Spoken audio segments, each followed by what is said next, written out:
Hey folks, Steve from AusRV in Brisbane. Today we're going to take a walk around the Titan12. I'm going to explain to you a few things about it, just as if you were picking it up from us today.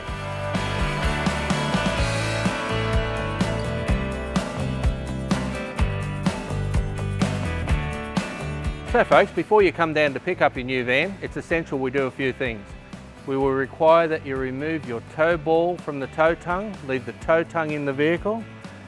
We'll fit the rest of the coupling to the tow tongue for you. You'll need a brake controller fitted to your vehicle. I need a 50 amp Anderson plug fitted to the vehicle, required by law to activate the breakaway system. Just make sure that you've got the right plug on the vehicle to suit the caravan, and we're ready to hook it up to your vehicle.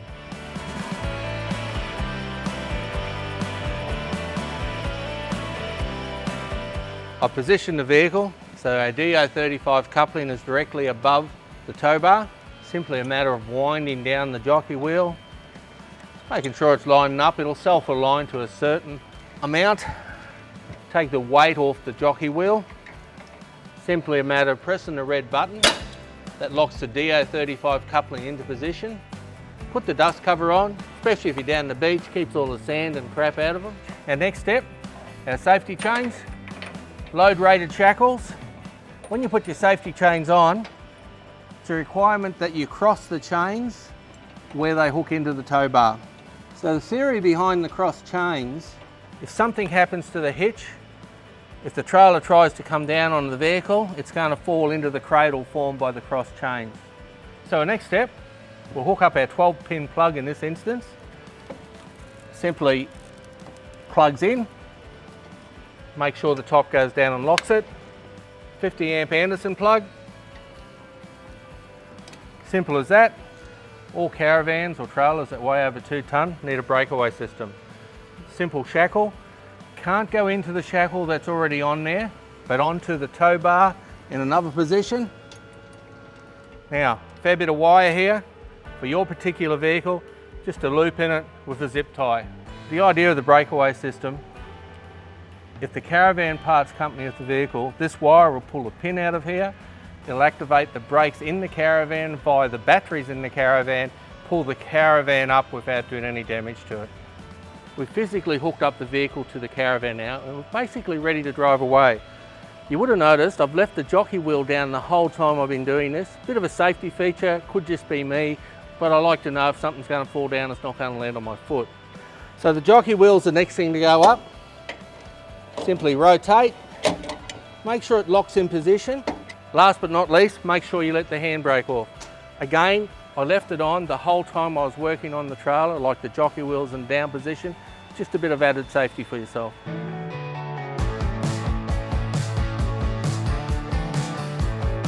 So we've arrived at the campsite now.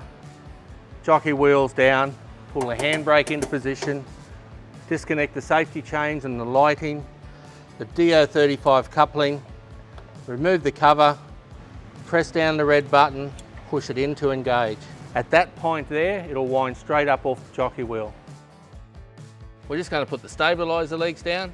Simply a matter of taking the weight of the stabiliser leg, pull the handle, let it rotate down to 90 degrees, make sure it locks into place, engage the wind handle, and take the weight. That's all that's required. Putting it up, take the weight back off, pull the handle again, lift it 90 degrees, just make sure it can't fall down as well. So we're going to start at the front of the van. One thing to remember with the toolbox on the front of any camper or caravan, just watch what weight you put in there because it will increase the drawbar weight on the vehicle. We don't want to add to that excessively. All our over 90 latches are fitted with the provision for a padlock. Simply a matter of just undoing. Tension adjustment here to pull it down harder if we have to. If you start getting dust in, a bit more tension on there will stop it. In the top on this particular toolbox, provision for poles or anything else that's low in height. Annex walls, roofs, floors, great place to put them up there. So the Jerrycan holder simply holds the 20-litre Jerrycan. I always find the plastic ones the best. We've installed a chain over for a bit of security, just through the handle on top of the Jerrycan down to here for simple padlock. It will stop the honest thieves out there. So with our 2 gas bottles on the front, standard 9 kilo size, just like the ones you pick up at Bunnings or Swap and Go. Got one here I prepared earlier.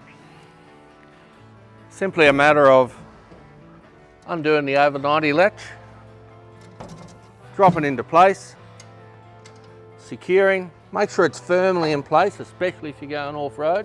And again, you've got provision for a small padlock there to give it a bit of extra security. So we've got our gas bottle in place, all locked down. Simply a matter, find our gas line. When you insert it into the gas bottle, just remember all gas fittings are reverse thread. So go the opposite way to what you'd think, that is anti-clockwise. Make sure we've locked it into place. And when we turn our gas bottle on, just use your ear a bit and make sure there's no escaping gas sound. The Titan12 will take 2 gas bottles, and it's simply a matter of flicking our switch either side, depending on which gas bottle you want to pull the gas out of. We've got our 2 filler caps and our mains pressure connection. You will need a special connection for that, available from Bunnings. Water fill for the front and the back tank. Simply key, unlock, fill. When you've got the hose in there filling, make sure you're using a food grade hose. It's the only way you'll keep the taste of the plastic out the tank. So moving down this side of the van, we've got the cover for the flue of the Truma hot water system. Has to be off for the hot water system to work, otherwise you're going to get a fault light showing. It's important, don't use a screwdriver or anything to open it. Follow the pictorial instruction there, and it's simply a matter of putting your thumbs in and pulling off. Putting back on, it's just the same way around. Make sure it's on. Simple as that. So we're in the hub of the electrical compartment now. We've got our batteries, inverter, charger, and our main power supply for the whole van. Red dial down the back there. To turn it on, rotate it 90 degrees clockwise, lights up all our power in the van. So the other main thing to do now in our electrical compartment, when you receive your van, the battery charger for the AC side won't be plugged in. Find the lead, there's 2 GPOs up the back. It will need to go into there, flick the switch on, and when we've hooked up our power through the external power source, the battery charger will charge the batteries while you're sitting there. We've got our 15 amp inlet for when you're running your 240 at the caravan park or hooking up to a generator. Simply flick up. Now it is a 15 amp lead. There's no way out of you can use 10 amp in it. It has to be a 15 amp lead. If you're going to plug it in at home, you're going to need to buy an amphibian adapter. That will let you run into the 10 amp plug at home to charge the van while it's sitting there. It's important that you maintain the batteries. Batteries need to be kept above the 12.5 volts. If you read our panel here, you'll see 100% is around that 12.8, 13 volt mark. We do not want to see it getting down less than 50% or just over the 12 volts. Very important. Keep it plugged in at home if you have to. It's a smart charger in this unit. It'll look after the batteries for you and you don't even have to think about it. It'll be ready to go when you are. Up in the back of the electrical compartment, top right hand side, the 240 volt RCD. So power into the top up here. It's the main switch for the power to come in, just like the RCDs you have in your house. If something trips the power, you'll need to reset it. On the opposite side, a black resettable fuse. If everything electrical goes out, that'll be the one that's dropped out. Simply a matter of flicking the lever back up, getting our power back on. If you find when you flick the lever back up, the power comes back on, but it immediately goes off, it's telling us that we've got a direct short somewhere. Don't keep flicking the lever. It's telling you you've got a problem. We've got to find out what the problem is before we proceed. While we've got provision to get into the power equipment on this side, you can also access the RCD and the mains 12 volt fuse on the inside as well. Open it up from the inside and everything will be in plain view to use. Can be simpler than coming out here, especially if it's raining. We have all our switches here for the separate items, the auxiliary or the accessories for the step, but also our lights here. If you find that your red light's not on, it's telling us that we've popped the circuit breaker that need resetting. To the right hand side, we've got our tank gauges. They'll come on with the water pump. And down the bottom here, we've got the readout for the red arc system that's installed into this unit. So in this corner, we've got the action for the Stereo, give you a few sounds around the camp. 240 volt inlet, inverter 240 volt inlet. For the stereo, please consult the manual supplied. A little bit complicated to go through online here, but once you've read it, it's quite easy to hook up to your phone to get Bluetooth on. 240 volt on this side will only work when the 15 amp plug is plugged in on the outside and running off mains power or a generator. On this side, with its own separate light, is power from the inverter. So to get that light on, the inverter's got to be turned on and you'll get your 240 volt power. Remember, it's 1000 watts. Don't exceed that by plugging a kettle or a hairdryer over 1000 watts into it. It's got its own separate RCD.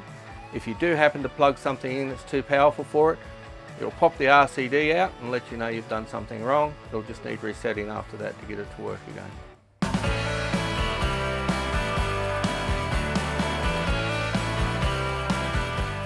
The front boot, simply a matter of opening the compression latches. This goes all the way through to the other side. Right at the moment in here, I've got the wind down handle for the stabiliser legs and the wind out handle for the awning on the side. Whatever you want to put in there, just as I said before, be very mindful of how much weight we're actually putting on the drawbar. Locking it up is simply a matter of closing, compression latches in again, lock if necessary, ready to move on. So servery table, simple affair, pull 2 levers down, fold out. You'll hear it lock into position, stops it moving around. Closing, just take the pressure back off each one, lift back into position, pull the latches down, make sure they're locked in. So for your convenience, when you're plugged into 240 or run off a generator, we have a 10 amp outlet beside here on the kitchen. It'll take any standard 10 amp plug, example of a toaster or something like that. Simply plug in. When you're traveling, make sure it stays closed up to keep the dust out. Above that, we've got our standard 12 volt connection. Plug any 12 volt appliance in there. Great for extra lighting outside if you want to run a lead, spotlight, look at the wildlife, whatever you need on 12 volt. Directly above that, we've got a TV antenna, the outlet. So if you were setting this up, you'd put your TV on the servery table, plug your antenna into there, plug the TV 12 volt into there, sit back and watch the footy or whatever takes your fancy. So right beside our kitchen, open the middle door, lockable as well.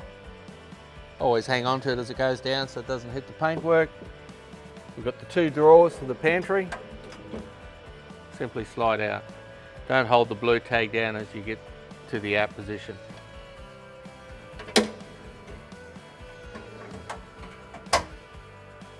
So on the driver's side of the van now, a couple of storage compartments, all lockable. Just make sure whatever you're putting in it, if it is heavy, it's secured and can't rattle around if you're going off-road. Quick and easy feature when we get to the hot nights with the door. Open the door up and you've got a lever between the locks and the handle itself.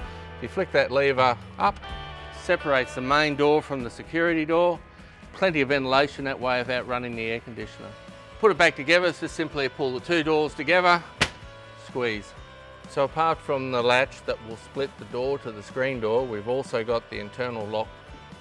Rotate that one to get the tri-lock to come out when you're inside. Turn this one right around, engages the key lock. So you need a key to open it from the outside, or you can open it manually from the inside. So a quick look at the way the step operates. It's an electric step, so we need our mains power turned on. We need the auxiliary switch up in here turned on, and a simple switch over here. Flick down, step comes out for you. Don't have your knees in the way, it will hurt. I found out the hard way. Putting it back in, flick the switch. Important too, when you've packed up and you're driving off and you think you've got everything closed, look in your rear vision mirror. If you can see the step, stop straight away and put it back up because it will get ripped off. Another simple thing in our trailers is the fire extinguisher. Requirement by law, simply undo the catch, take the fire extinguisher out, follow the instructions on the fire extinguisher. Always make sure it's in date, it's in a position where you can use it. Your kitchen's just here, don't let the kids play with it. The only other appliance we've got to worry about in here, keep the drinks cold of course, is the fridge. Simple little unit, button at the bottom, power to the fridge is now on. With the latch on the fridge, Simply a matter of tilting that backwards and forwards to activate the lock. If you find you've got to turn the fridge off, which you're going to do in storage, same button, hold your finger on it for about 3 seconds, lights go out and it's off. I always find when the van's in storage, if you can have a bit of cool light and just keep the fridge door ajar a bit, it will stop it smelling up inside.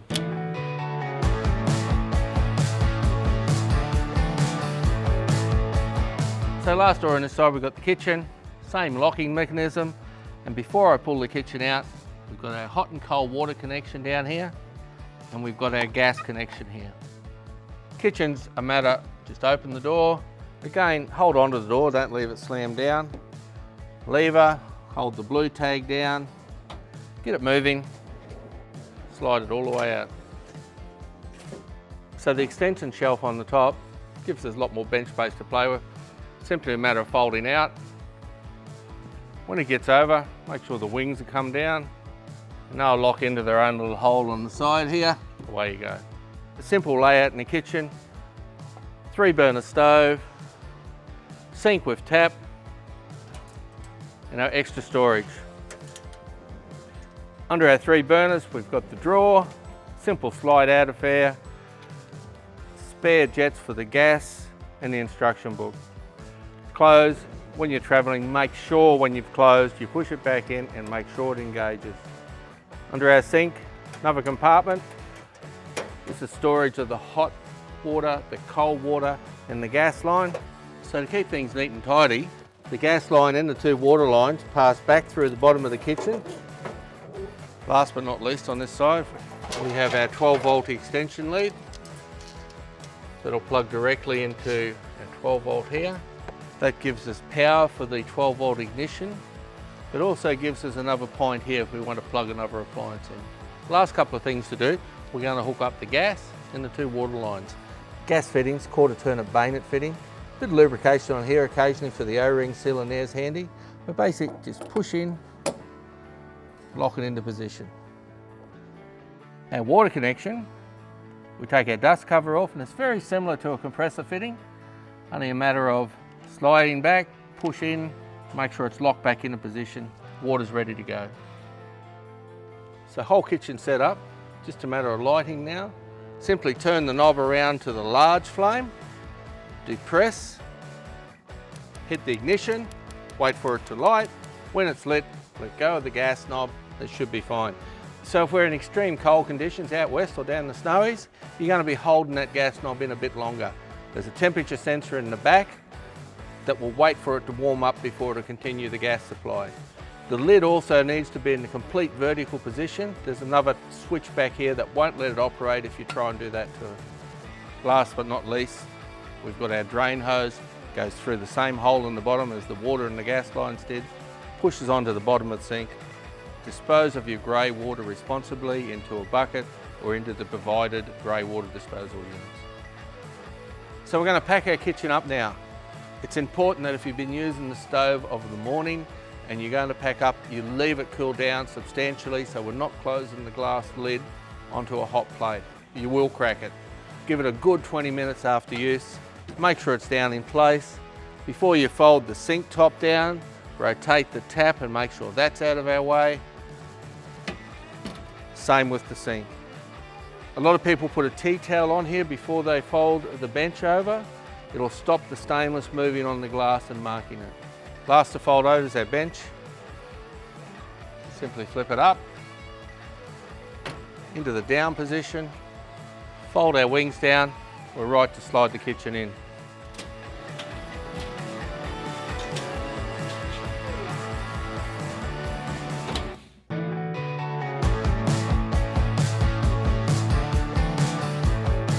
So on the back of our Titan, we'll set up our shower.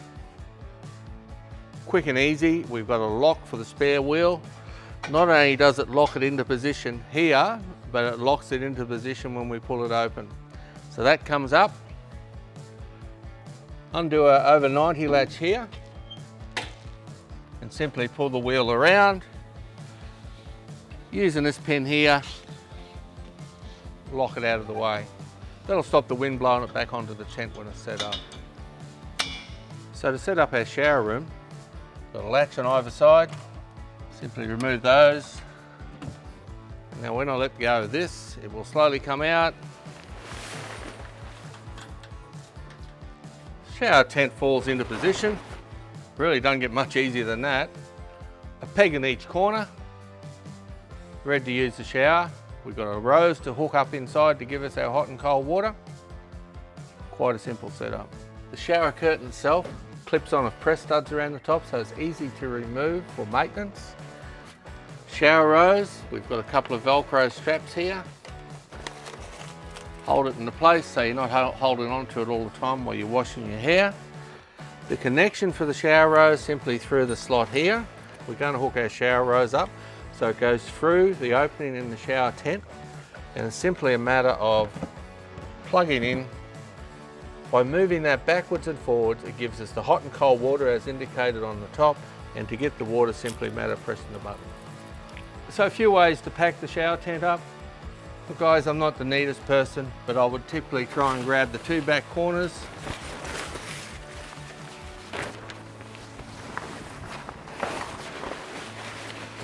Pull it all together in the middle.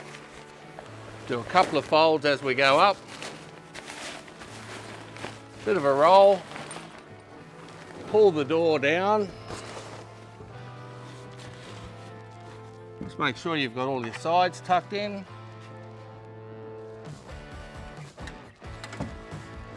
Bottom. Do your latches back up. Pull the pin up that's locking the wheel in position. Come around. Lock that one back in. Over 90 latch. Into position. Ready to drive off.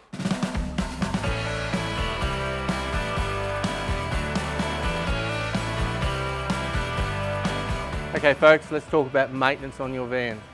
It's essential you maintain your van to get the maximum out of it. We encourage you to go to our website, download the manual for your model that you've got, go right through it, become familiar with every piece of the van and what you've got to do to keep it on the road in tip-top condition. So before you take your van from the yard, ask your salesperson for the wheel nut spinner, and I want you to go around yourself and check the wheel nuts. Simple tweak, see if there's any movement in them, torque them up. When you leave the yard, go about 20 Ks, 25 Ks, let the brakes warm up and everything move around a bit, stop and check them again, and then do the same thing in the next 50 K, and then when you get home. If you're going off-road, it's important you check them every morning.